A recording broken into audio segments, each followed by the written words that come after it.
Have you ever noticed how sometimes watching the world end on screen feels strangely, quietly comforting instead of terrifying? Welcome, and if you have ever found yourself settling in on a dark, quiet evening, perhaps wrapped in a warm blanket while the rain falls outside, entirely absorbed in a dystopian movie or a post-apocalyptic book, please know that you are far from alone in that feeling. Because it is a very common, deeply human curiosity that many people notice within themselves. We often think of apocalyptic stories as dark landscapes of fear. But what we are going to explore today is the quiet, unspoken idea that perhaps our cultural fascination with the end of the world is not actually about a desire for destruction at all, but rather it might just be about a profound, hidden longing for a reset. We live in a world that is incredibly loud,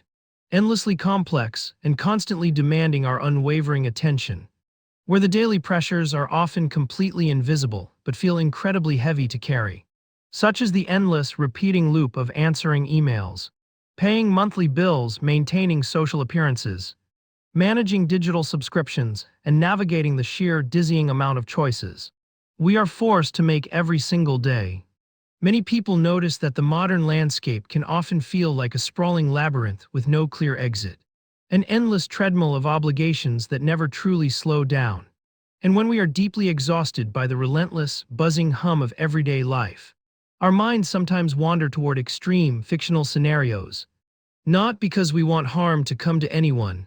or because we genuinely wish for a real disaster, but because those imagined scenarios offer a strange, atmospheric relief from the overwhelming pressure of modern performance. This is where the fantasy shifts, moving away from the anxiety of societal collapse and toward the sudden, striking promise of simplicity. Because when you strip away the intricate, invisible machinery of modern society in these stories, what is left is a world that makes immediate, tangible sense. In our everyday reality, the rules of the game are often obscured by corporate ladders, digital algorithms, and abstract financial pressures that we cannot even see. But in the imagined ruins of society, those complex, exhausting rules are completely erased, brought down to the very basic, grounding realities of finding food, securing fresh water, building a safe shelter, and staying warm as the sun goes down. People often imagine what it would feel like to wake up in the morning and only have one single thing to do, which is simply to survive the day. A thought that, while physically demanding in theory, completely removes the overwhelming mental noise of figuring out what to wear to an office, how to carefully word a reply to a difficult message, or what our 5-year career plan should look like. In a strange, quiet way, the apocalyptic fantasy is sometimes described as the ultimate decluttering of the human experience, sweeping away all the abstract, lingering anxieties of the 21st century and replacing them with highly visible, solvable problems that you can actually touch with your own two hands. Here is what the apocalypse quietly promises: a return to absolute, undeniable clarity. Because in our everyday lives, it can often feel like we are constantly trying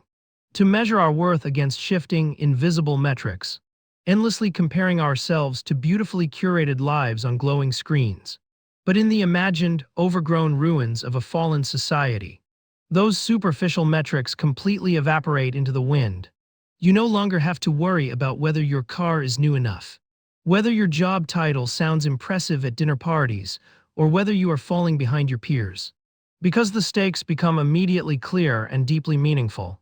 leveling the playing field and allowing people to feel a sense of immediate, undeniable purpose that modern life often dilutes through endless, mind-numbing repetition.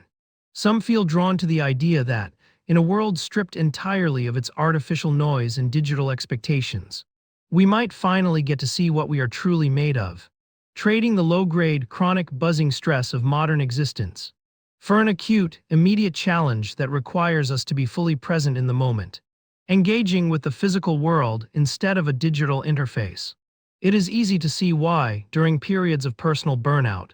global uncertainty, or just simple, everyday exhaustion, many of us curl up on the couch and watch fictional characters navigate quiet, collapsed societies, because it offers a safe, contained, and distant space to process our own overwhelming feelings of fatigue, while subconsciously enjoying the peaceful fantasy of a world where the only thing that matters is the present moment and the immediate environment around us. This naturally brings us to a fascinating turn in how we imagine the end of things, because it often reveals a deep, underlying longing for genuine, unfiltered human connection, which is something so many of us quietly miss in the modern era. Modern loneliness is a quiet, pervasive feeling, and it can often feel like we are far more connected to the devices in our palms than to the actual neighbors living right next door to us. But in almost every compelling apocalyptic story, survival is rarely a solitary endeavor for very long. People are eventually forced to rely on one another, to pool their unique skills, to trust each other deeply, and to build small, tight-knit communities around a shared fire, which resonates deeply with an ancient, quiet part of us that remembers what it means to belong to a true tribe, looking out for each other simply because our lives depend on it. We often romanticize these stripped-down scenarios because they offer a fantasy of radical, shared humanity, where superficial differences, complex political divides, and rigid social classes simply fall away into the background, and a person is judged solely by their willingness to help carry the load, to stand watch in the dark, or to share what little food or warmth they have with someone else in need. This longing for a shared, undeniable purpose, for a life where we genuinely need each other, and belong to a community with absolute certainty, is a powerful undercurrent in why we find these stories so compelling, highlighting not a desire for the world to fall apart,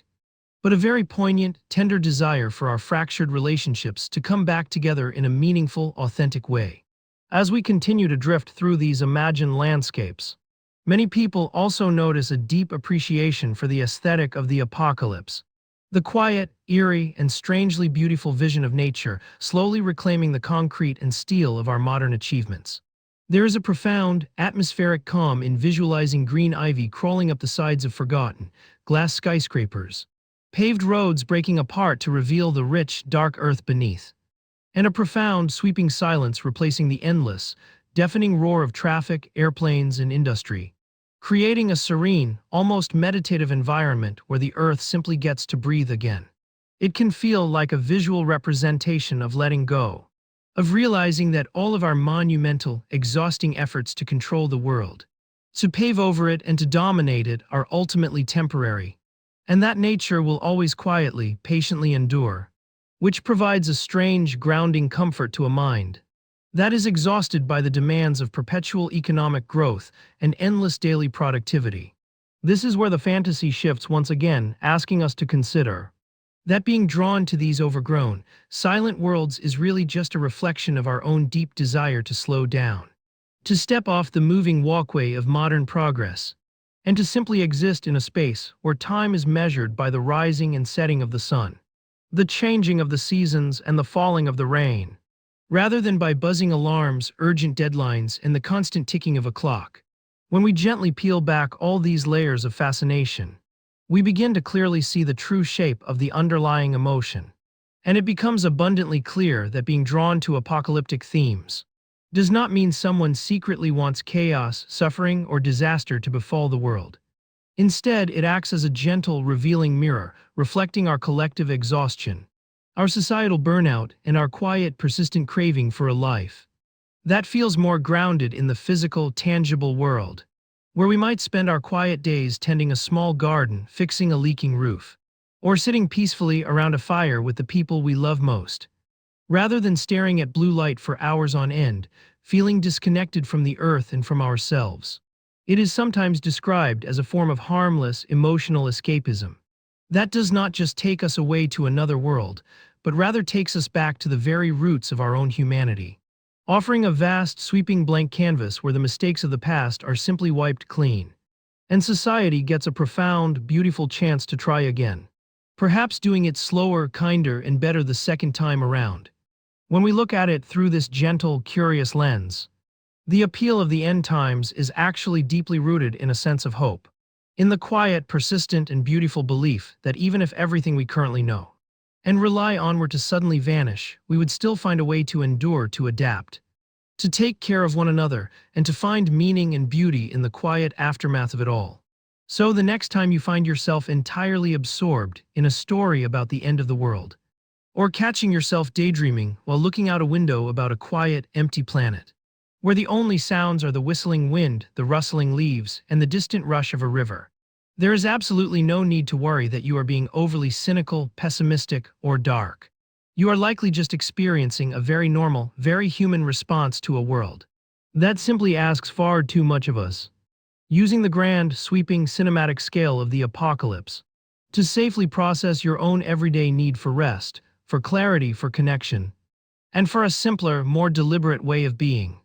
We romanticize the apocalypse because, deep down in the quietest parts of ourselves, we are not actually imagining the end of the world at all.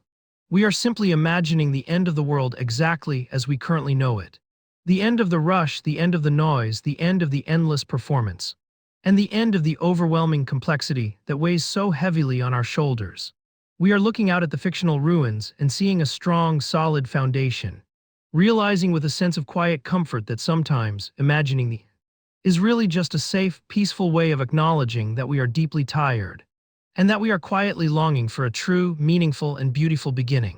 If this reflection resonated with you, feel free to like, comment, and subscribe. Thanks for being here.